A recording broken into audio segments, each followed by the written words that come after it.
All right, y'all. Today we're going to be talking about our second radical function, which is our cube root function. And we know that our cube root function is the inverse of our cubic function. Oh, that is a terrible writing of cube root.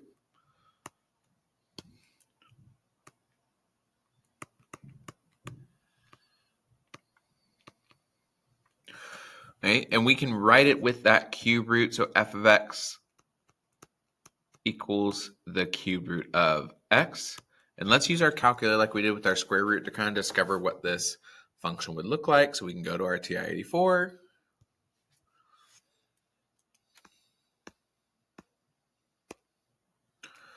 And we can type in our cube root, which we get by going to y equals, and then we can hit math, and that fourth option down will give us our cube root.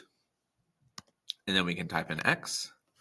And we can see it gives us that nice cube root shape. It might look really familiar. It should look pretty familiar to an actual cubic function. And of course, we can go to our table if we wanted to, which I'm in the negatives from the last time I used my calculator. But the values that we really care are those ones that I have on the graph, which is 1, 0, -1. We can see we get 1, 0, -1. And then at -8, we get another nice point of -2. And at 8, we get another nice point of 2.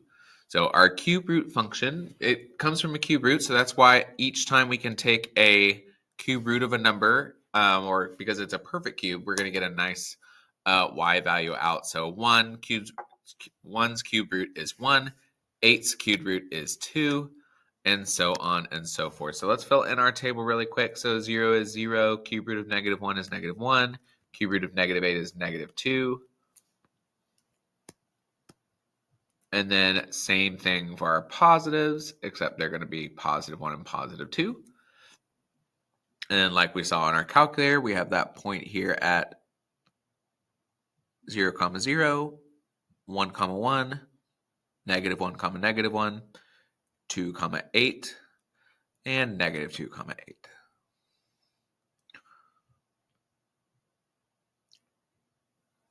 And it doesn't have to be perfect, but we do have that curve shape through our cube root function.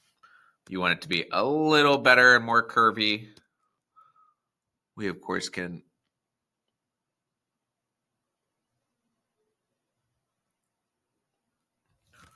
really get that kind of swoop that our cubic functions and now our cube roots are known for.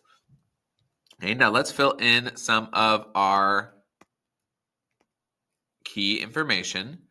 So our domain for our cube root function, if we notice, it's going to continue on those arrows. It's going to go to the left and the right. So our square root functions, they stopped. Our cube root functions, they do not stop. Because when I take a cube root, I can cube root negative numbers. I can't take a square root of negatives, but I can take a cube root of negative numbers. So I'm not going to have any numbers that are issues for my domain.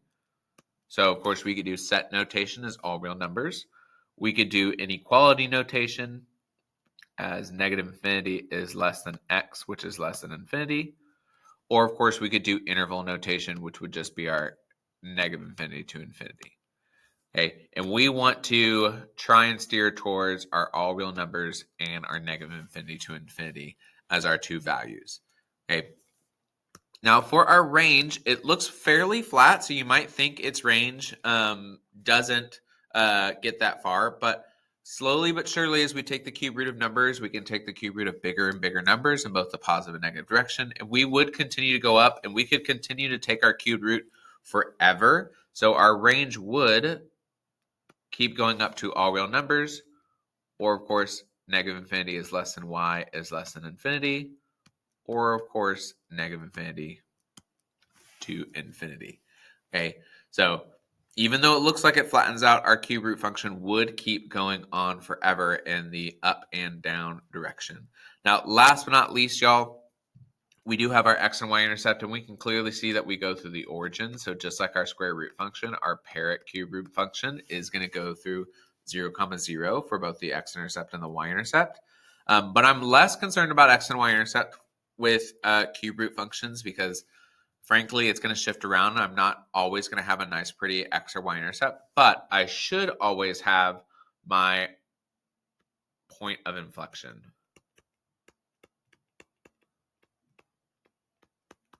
And just like with our square root, where it was that starting point for our cube root, it is this center point right here in the middle, which of course for our parent is 0, 0. But that is our point that is going to actually shift around to the left or to the right or up and down with our horizontal or vertical shifts. And that point that we're actually going to build out of when we do each of these. Okay, so let's actually look at a cube root function that's a little bit transformed and put our transformations into action. So we have the cube root of x minus 1 plus 2. So first and foremost, I want to identify my transformation. So I see this minus 1, which is a c value. So it is going to be the opposite. So we are going to go to the right by 1. And then I have this d value of plus 2, which once again, it would always be the opposite. So I would end up going up by 2. So on my actual graph, I would go to the right by 1 and then up by 2. And the center point right here would be that point of inflection or that inflection point. And then I can just repeat the same cubic pattern. So I can go up by 1 and to the right by 1. And then I can go up another 1. And my next point is at 8, 2. So I go up by 1 and to the right by 7. So it would take me all the way out to 9. And then same thing in the opposite direction. Down by 1 and over by 1. And then down by 1 and over by 7.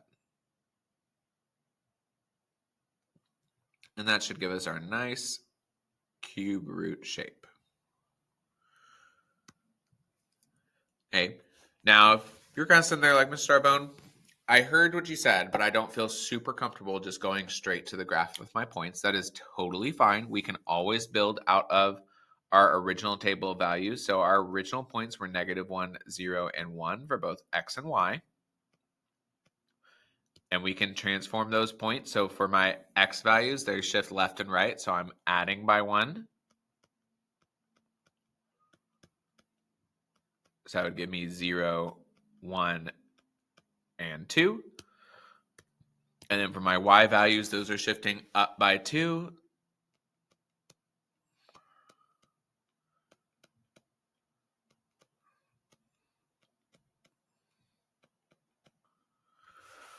And that should give us those same points that we got 0, 1, 1, 2, and 2, 3. And of course, if we wanted to, y'all, we could repeat all of those same transformations for my -8, -2, and 8, 2. And I could keep going out to get more points. But usually your 3 is really all you need. If you want to get that fourth and that fifth point, you can get that fourth and that fifth point to be really sure with your graph.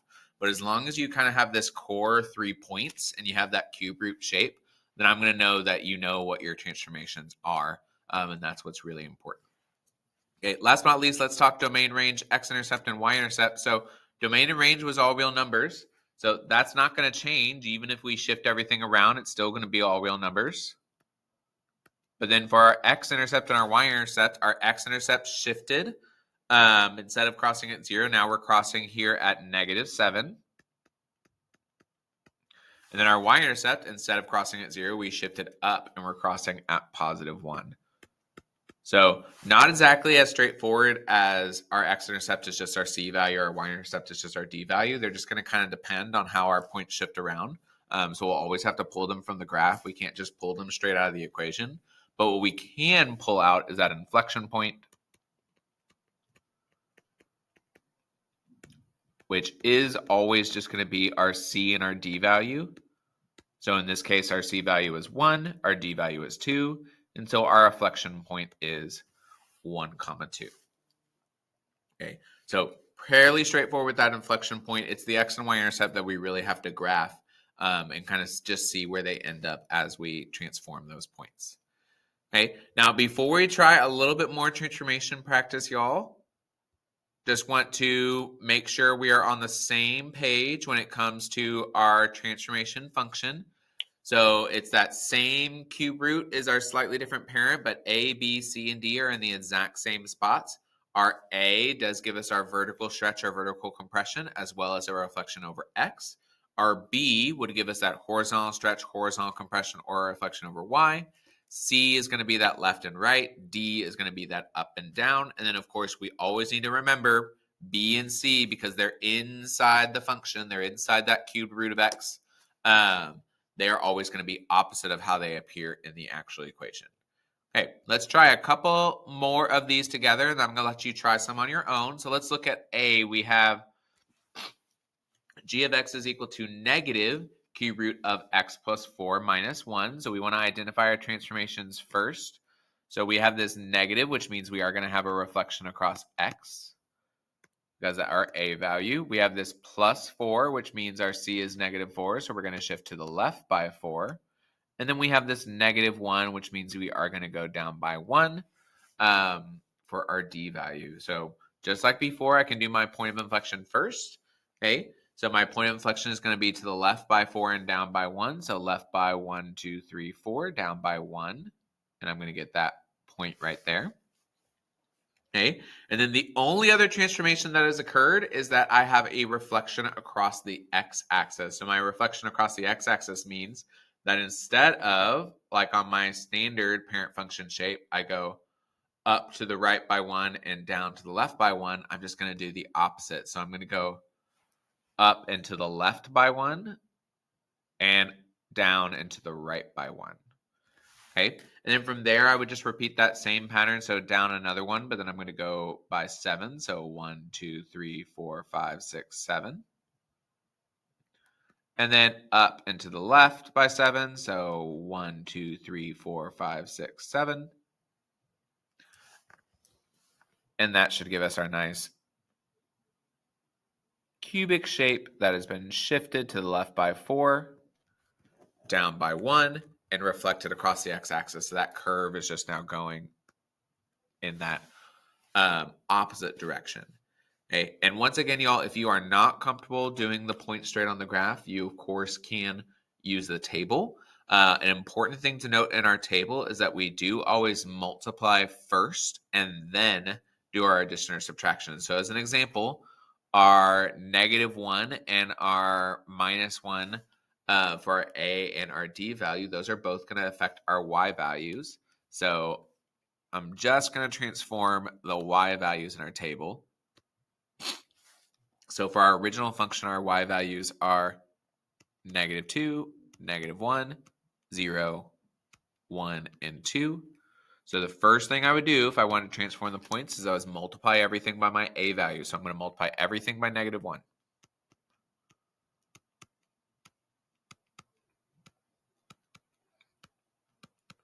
And that's just going to flip the signs across the board. So 2, 1, 0, -1, and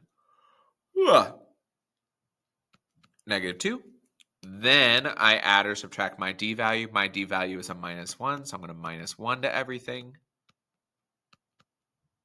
which would give me 1, 0, -1, -2, and -3. So we can see those Y values bear out 1, 0, -1, 2, and -3. And of course, if I wanted to shift those same original X values by 4, our originals was -8, -2, sorry, not -2, -8, -1, 0, 1, and 8. We would be subtracting everything by 4.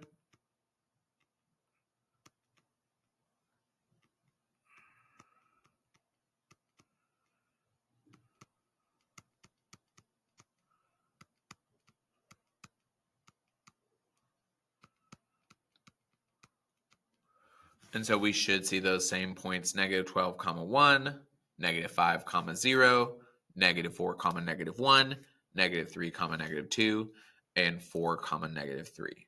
So we should see those same points bear out, y'all. I don't like to do the table because, like I said, I've memorized kind of the pattern, and it's a little time consuming. But if you need to do the table to be able to graph, please use that table to be able to transform those points correctly. The key thing to remember is always multiply first and then add or subtract. So multiply A and then add or subtract D to our Y values, and then multiply by B and add or subtract our c for our x values. But the big thing with x, or b and c, is that they're always opposite. So like we had a +4 in our equation, but we subtracted by 4 for our actual table of values. Okay, now the last thing we want to talk about real quick is just our key features.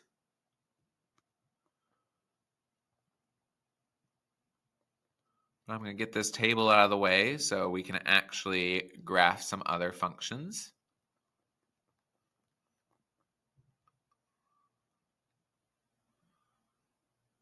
Okay, so domain and range, we've already talked about it. It is all real numbers or negative infinity to infinity, which I'm going to do interval notation just to mix it up. It's good to practice.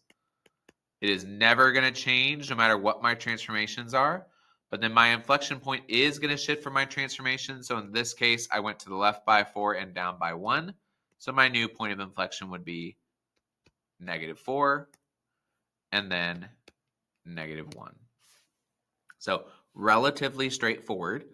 I'm going to let you try B, C, and D on your own because at this point, I'm pretty sure you have a pretty good foundation for transformations of functions. But I'm going to help you out a little bit on B because there's a trick to B. Some of you might have already noticed it, but if we see, we have that negative, but it's not outside of parentheses like B normally is. It's been multiplied in to our X and to our C value. So right now, that +2 is not actually our C value. So anytime we have something like this, we do have to factor out our B value first. So we would rewrite this as the cubed root of -1, x minus 2, and then +3 on the outside. So that's what we actually want to pull our B and our C value out of. Now we can clearly see our B value is -1 and our C value is that -2 instead of that +2. So if you don't pull out the B value, you'll still get the right B, but your C will be incorrect. So you'll shift incorrectly either to the left or to the right. So super, super important that you factor out that B value if it is written like so. Okay, but go ahead and pause the video and then I will go over B, C, and D here in just a little bit, but I want you to try these on your own. And then I will talk about them together. All right, y'all, so let's look at B. So we pulled out that negative, which gave us a reflection across Y for our B value.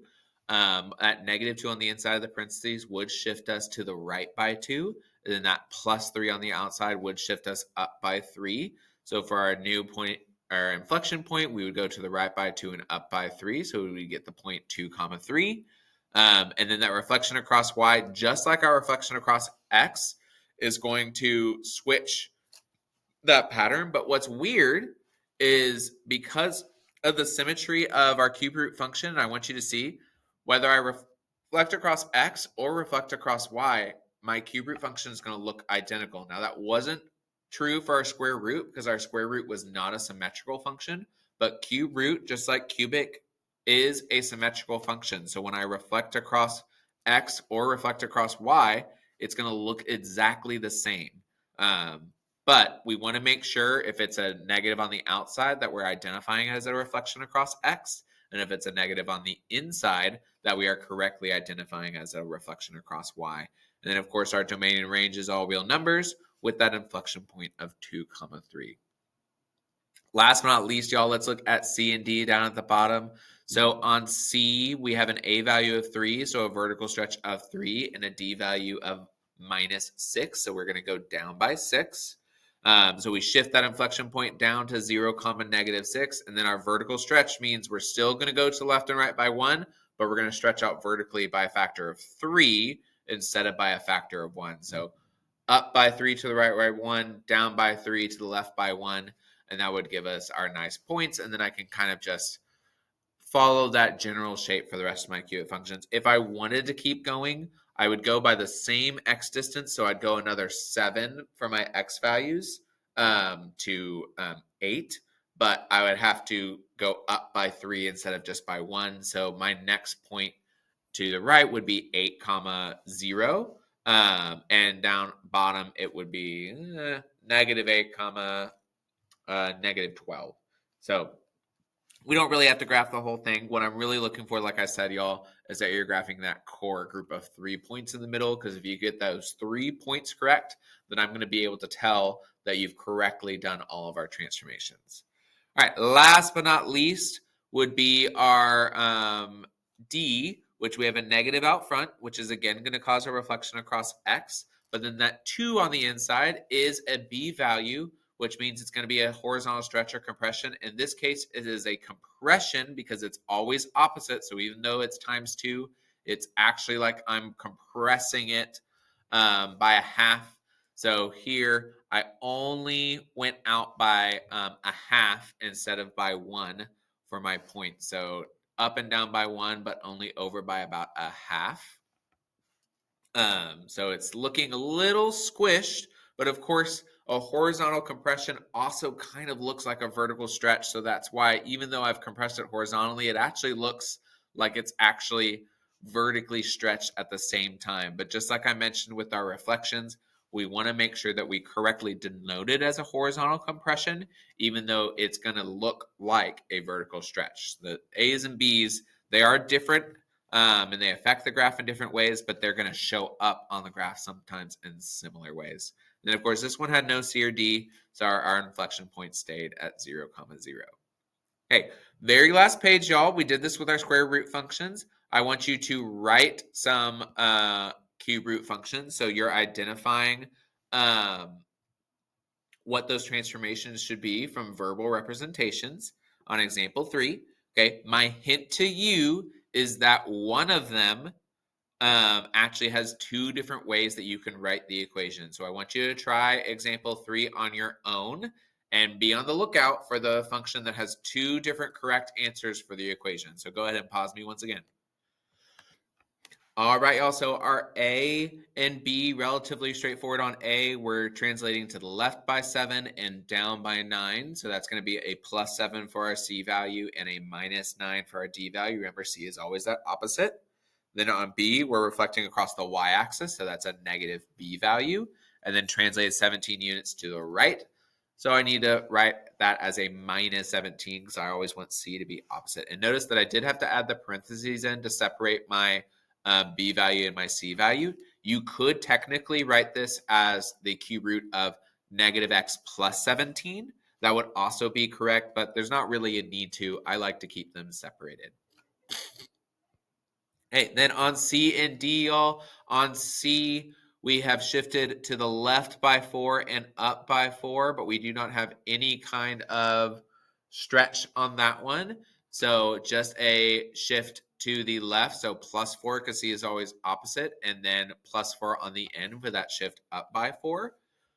Then on D, we do not have any sort of stretch or compression, but we did reflect.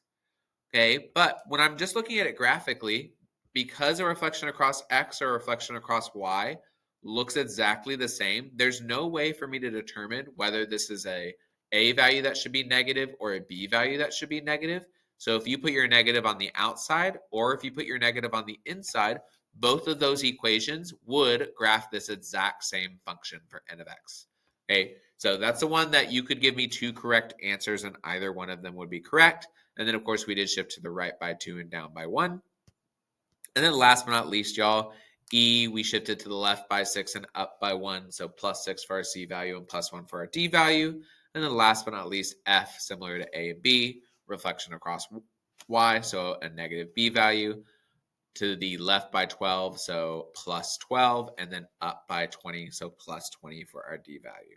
And that's really all there is to it, y'all, with our transformations of radicals. Hopefully at this point, we're getting pretty comfortable with transformations. It's just those different parent function shapes that we're working with, okay? And make sure as you're doing your practice that you are keeping in mind the difference between a square root and a cube root, because you're going to see both of them kind of all mixed up and you're going to have to pay attention. Is this a square root function or is this a cube root? Because obviously their shapes are similar, but very different. Okay, so go ahead and do those practice activities. And then of course, don't forget to take your graphing square root and cube root exit ticket.